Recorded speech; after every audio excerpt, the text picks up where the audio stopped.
Hi guys!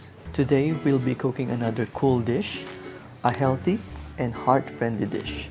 This is white sauce tuna spaghetti. A simple and easy version of spaghetti sauce that is very good for our health because it is made primarily with tuna flakes, creamy sauce, and topped with herbs and spices. Tuna, as all we know, has omega-3, which is very heart-friendly. Okay? So let's start cooking! And here are the ingredients. We have one big can of tuna flakes in oil and one small can of spicy tuna. We have spaghetti noodles, 2 all-purpose cream. We have cheese, onion, butter, and salt and pepper to taste.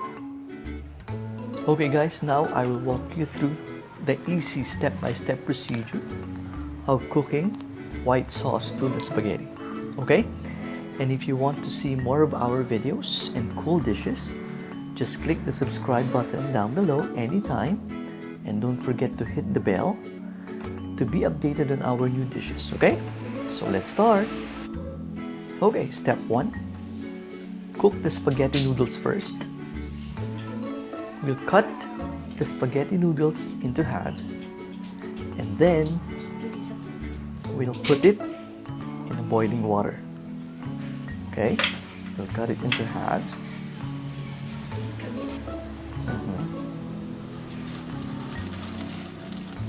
Okay, and then we will put it in the boiling water. Of course, we've added a teaspoon of oil and a teaspoon of salt as well in the boiling water. And then we'll cook the noodles for around 20 minutes with occasional stirring. Okay? Then step number 2.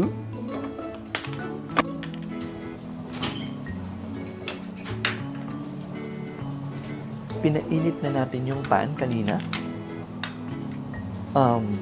Put about 40 grams of butter and we'll let it melt. Okay? Melt lang natin yung butter. Ayan. And then pag na-melt na yung butter, we will put the chopped white onions and saute. Okay? Haluin lang natin mabuti. Pag medyo luto na yung onion and dapat mag-blend na yung mga lasa.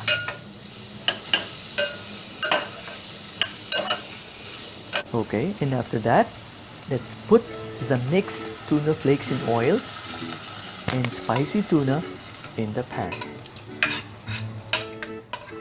Okay. And then, stir again. Okay, and we'll cook this for about 3 to 5 minutes till all the ingredients are blended well. Of course, meron din tayong occasional stirring and we have to cover it as well. And occasional stirring.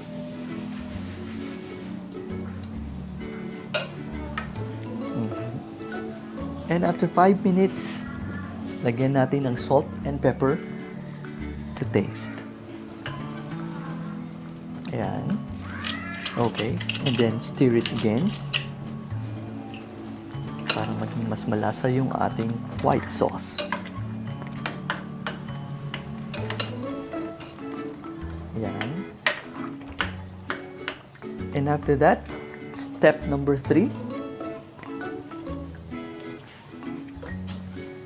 We'll put the 2 packs of all-purpose cream for a creamy white sauce.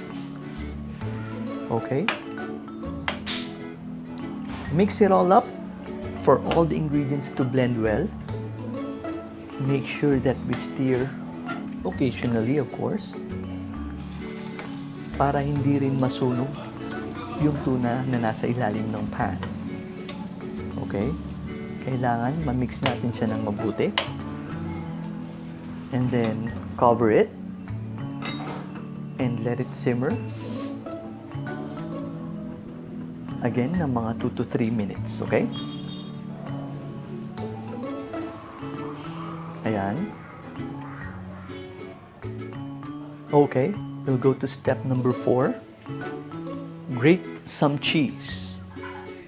We need to grate at least 40 grams of cheese because ito ay isa sa magbibigay linamnam sa ating white sauce. This will add flavor to the white sauce. Stir. Okay, stir occasionally. We'll let the cheese and all the ingredients blend all together para magkaroon tayo ng isang creamy at delicious sauce. Okay, we'll have to cover it and let it simmer for 2 to 3 minutes again. Okay? And we're done with the tuna white sauce. Okay, step number 5 and the last step. We'll drain the spaghetti noodles as usual. The usual procedure. Wash it with running water. Okay, and then we're ready to prepare our white sauce tuna spaghetti. And that is the 5 easy steps to cook this version of spaghetti sauce. Okay? So here it is, our white sauce tuna spaghetti. A dish that your family will love. Very rich in flavor, very healthy, and of course, heart-friendly. Serve it with hot or with cool drinks on the side. And again, please like this video. If you have any comments or reactions, kindly comment down below and we will appreciate it, okay? Also, for our new videos and new dishes, kindly check our page or our channel. Click the subscribe button down below. And of course, don't forget to hit the bell as well. Okay? For you to be updated sa aming mga bagong dishes. Again, thank you very much guys for watching. Till the next video. Bye!